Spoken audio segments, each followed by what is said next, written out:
vamos falar sobre o segundo capítulo do livro, porque eu já tô lá no Rodrigo Cambará e a coisa tá acumulando.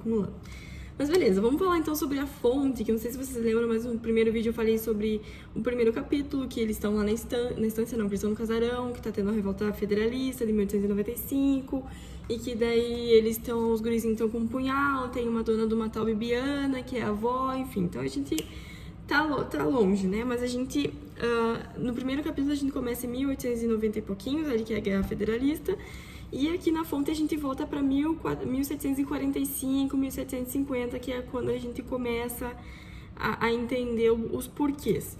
Mas, basicamente, em 1745, 1750, o Rio Grande do Sul, como sempre, esteve em guerra e disputa entre portugueses e espanhóis. Os espanhóis tinham um território ali, na época chamava Sete Povos, que é a região das missões, né, que eram os jesuítas, as missões jesuíticas, que tinham ali, e os jesuítas eram desenvolvidos ali, né, e eles tinham uma cooperação ali com os índios eram civilizados, eles já tinham as crenças dos jesuítas.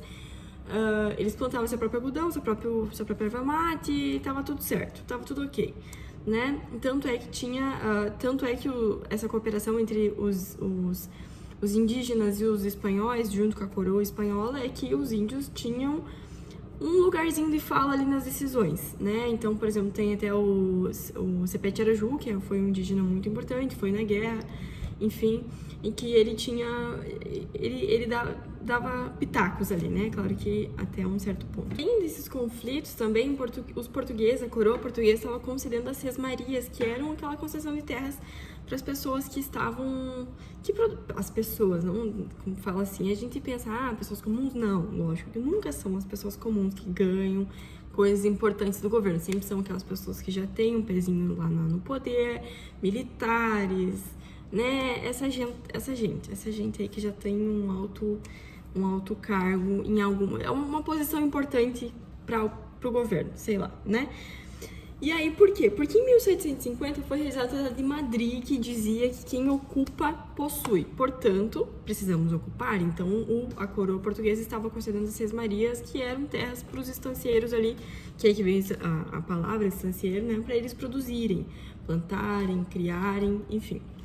E aí, por quê? Porque tinha os bandeirantes que vinham lá da casa do caralho, com todo respeito, vinham lá na casa do cacete, desciam de São Vicente, que agora é a atual São Paulo, região de São Paulo ali, vinham, destruíam tudo, empenhavam índios e empenhavam índias, e eles, beleza, saqueavam, levavam escravos, né, mas pra coroa aquilo ali não expandia o império não expandia ali, né, o poder português. Eles só vinham, saqueavam, expulsavam, matavam alguns espanhóis ali que tivessem perdido pelo caminho e voltavam. E como em 1750 fez-se, né, o Tratado de Madrid, então quem ocupa possui, precisamos ocupar para possuir, para ser nosso aquela terra. Como eu falei, os espanhóis tinham a região de Santa Fé. Santa Fé não. Tô lá em Santa Fé, lá no outro capítulo, tô me lembrando dela. Dos Sete Povos. Mas os portugueses tinham Sacramento no Uruguai, que também era importantíssimo, né? Então tem uma briga ali, porque um pouco os espanhóis cediam, em algum momento talvez cederam, quer dizer, quiseram ceder, na verdade, né? Agora que me recordo melhor, as Sete Povos das Missões ali, e é por isso que veio a revolta jesuítica não, sempre me confundo, é guaranítica. Por isso que veio a revolta guaranítica, porque eles não aceitam essa palhaçada. Então Portugal fica com os Sete Povos e a Espanha fica com o Sacramento lá no Uruguai. Mas tudo bem, vamos chegar lá. Beleza, aí considerando que os portugueses queriam ocupar essa região que na época chamava Continente de São Pedro, por que eles queriam fazer isso também? Porque controlava o caminho entre Sacramento ali, tipo, Laguna, São Paulo, Laguna, aqui essa região aqui do sul, né, Passo Fundo e região aqui dessa parte de cima do sul, e para ir direto para Sacramento, né, porque nesse caminho aqui tinha espanhóis que davam uma brecada aqui nos negócios, então eles queriam povoar também essa região para poder deixar livre esse caminho. Aí, só vamos abrir um parênteses nesse caos todo, porque a gente precisa falar do padre que tá pensando o padre lá jesuíta que tá pensando no momento em que aquilo ali viraria um pouco de guerra, que ele tava certo, né? Mas aquele padre, ele teve um passado conturbado. Ele era apaixonado por uma mulher casada, e aquela mulher casada falava muito mal do marido dela, que o marido dela batia nela, e não sei o que, não sei o que. E aí ele ficou com raiva do cara e decidiu um dia lá que ia matar o cara. Beleza. E ele tava o quê? Carregando o quê? O punhal.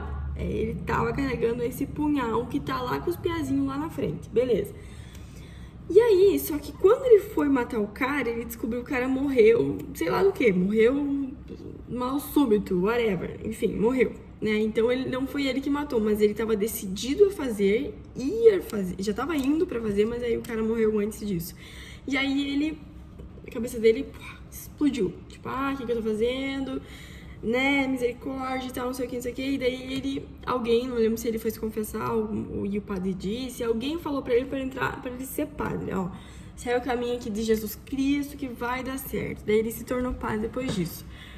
E aí ele pensando nisso, foi se confessar com o padre da época mais velho que ele lá.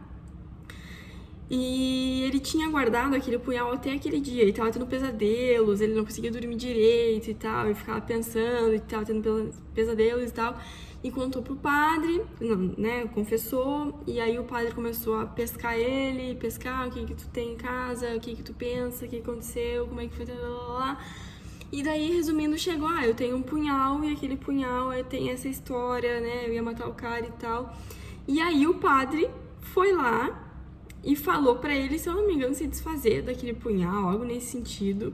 E no fim ele não se desfez, porque é pra lembrar daquele passado conturbado, algo nesse sentido ali. Mas leia você e você vai lembrar melhor. Enfim, é só um parêntese pra gente entender aquele punhal. E aí, lembra que eu falei que os bandeirantes, esses cacos, eles vinham pra cá, estupravam as índias, né? As índias ficavam prenhas e tal. Falei uma palavra meio conturbada agora, né? Acho que eu vou dar um pi ali naquela palavra, mas tudo bem. Aí, enquanto eles estavam conversando sobre isso, o padre que teve esse problema com o punhal e o padre com o qual ele estava se confessando, chegou alguém dizendo, olha, tem uma índia que está ganhando o nenê. E aí, eles se olharam e, mas... né, a gente não tava sabendo de nenhuma pessoa, nenhuma mulher grávida que estava perto dos dias de ganhar, a gente não tá sabendo disso, né?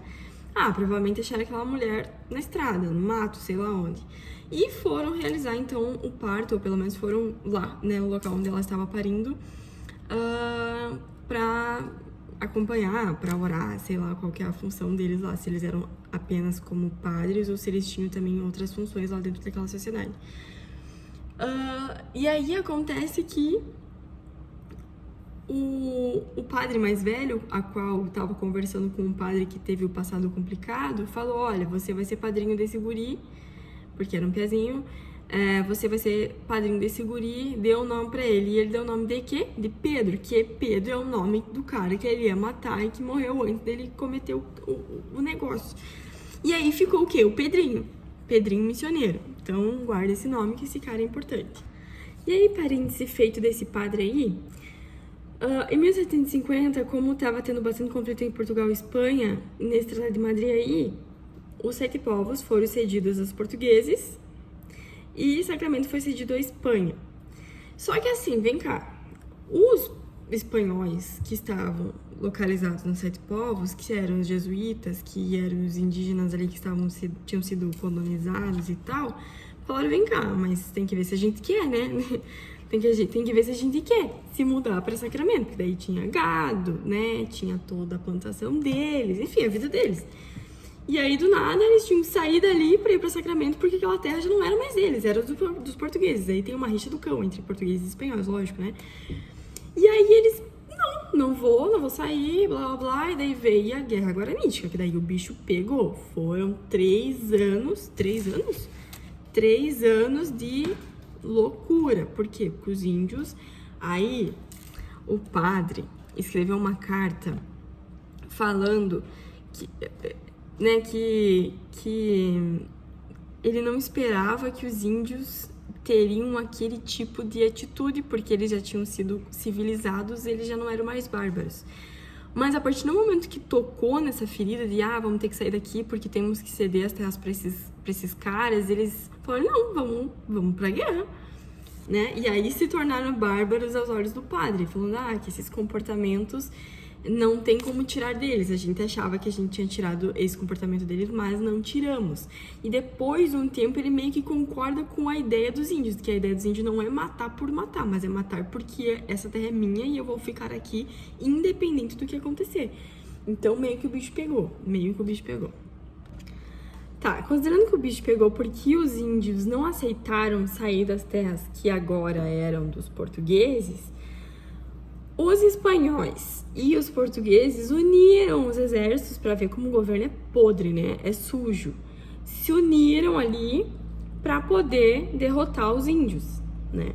Pra te ver que a gente não é goiaca frouxa, mas tudo bem. Aí,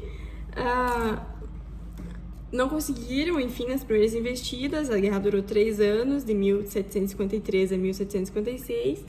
Durou 3 anos, e aí, numa investida final ali, aniquilaram os índios, o Tsepete Araju morreu na guerra, e aí acabou, né, a revolta, ou eu não sei se chama oficialmente revolta guaranítica ou revolução guaranítica, deve ser revolta guaranítica, algo nesse sentido, mas pesquisa aí que você vai descobrir.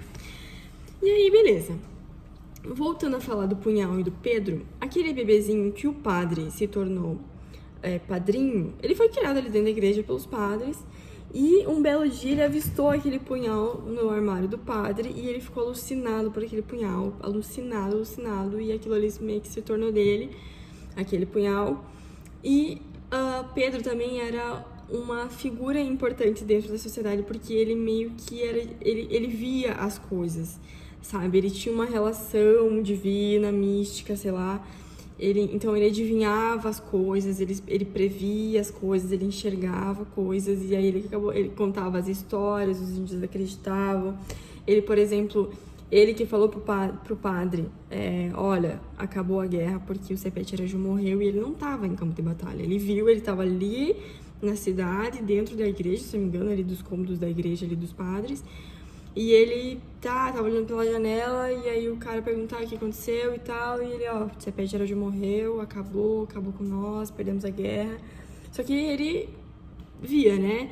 E em algum momento, ele também conta que ele via Nossa Senhora, e ele previa outras coisas que iam acontecer e aconteciam de fato. Então ele vira uma pessoa importante dentro da sociedade, daquela sociedade ali dos 7 povos, né? Dos índios e tal. E quando acontece a revolta guaranítica, ele já é grande, né? Já é um homem, não é muito velho, enfim, mas é um adulto já, né? Porque naquela época era adulto jovem, né? Tipo, 16, 17 anos, era um homem feito já, né? E aí, quando acaba a guerra, que eles são aniquilados, ele pega o punhal, o cavalo e some no mundo.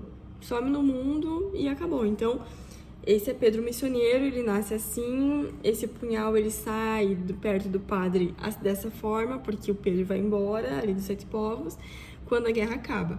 Então acaba que finaliza por aí. Então a gente tem esse ciclo, né? Temos lá o primeiro capítulo, que é o Sobrado, que é então não é a estância, né? O casarão, Guerra Revolta Federalista, daí a gente volta lá em 1745, temos Revolta Guaranítica. Então aqui no Brasil, aqui no Sul, a gente tivemos 300.000 guerras aqui, então fomos palcos de muitas batalhas, porque é a fronteira com o Uruguai, que na época chamava Banda Oriental, então teve bastante guerra aqui no Sul. Por isso que a gente sempre foi militarizado, porque em 1700 e pouco a coroa já tinha colocado postos militares aqui, se não me engano, prisões aqui no Sul, justamente por ser fronteira e tal. Então a gente sempre foi militarizado. Eu tava conversando com meu pai esse tempo atrás, eu acho que a gente tem esse jeito, até já fala Gildo de Freitas, né, que nós somos grossos, nós somos estúpidos, mal educados, preconceituosos e muitas outras coisas, mas a gente sempre foi militarizado, então é difícil você ter um comportamento diferente, né, então, enfim, não importa. Eu sou uma pessoa que ama o Rio Grande do Sul, então tudo essas coisas ruins que eu falei é reconhecimento de seus próprios defeitos, né, dos defeitos da própria pátria gaúcha. Enfim, mas enfim, eu sou bairrista e faz parte da vida, ok? Mas é isso. Então, e o segundo, eu tava falando então do primeiro capítulo, o segundo capítulo é esse, a gente volta pra lá, Tratado de Madrid, a sessão, né, que na verdade, como acabou essa guerra no fim, e resistiram, meio que as terras não ficaram nem pra um nem pra outro, né, ficou naquilo, continuou na mesma merda, continuaram se tendo problemas, conflitos, e aquela terra, no fim, ficou do jeito que ficou. Mas enfim, daí voltamos para 1745, Tratado de Madrid, Conceição de Seis Marias, Estancieiros, Bandeirantes, Revolta Guaranítica, o Pedro Missioneiro, que nasce de uma moça que provavelmente que teve relações com os bandeirantes, que ficou grávida e teve aquele gurizinho ali, né? Ela morreu no parto, inclusive, ficou só o guri. E aí aquele guri se cria ali com os padres, ele se apaixona pelo punhal, ele é uma pessoa importantíssima porque ele vê as coisas, e ele adivinha as coisas, ele prevê as coisas, e isso lá na frente prevê a própria morte dele também, mas também ele rachou, né? Mas tudo bem. Ele previu o jeito que ele seria morto, e foi morto exatamente daquela maneira. Enfim, e é isso aí. Então a gente vai pro terceiro capítulo, que é a Ana Terra, que é uma pessoa importantíssima também, que também dura aí 80 anos. E é isso. Todas as informações que eu passei aqui são informações que eu tirei do livro. Algumas com certeza eu passei errado, porque eu já li os capítulos há algum tempo atrás, dei uma revisada por cima. Então, se alguma informação ficou errada, comenta aqui embaixo. Foi sem querer, mas também vai pesquisar a tua aí também, que eu não tenho que te falar todas as informações. E é isso. Estamos gostando do livro, o livro é muito bom, recomendo que você leia, principalmente se você for gaúcho, a gente tem que saber quais são as nossas origens. E é isso. Até a próxima.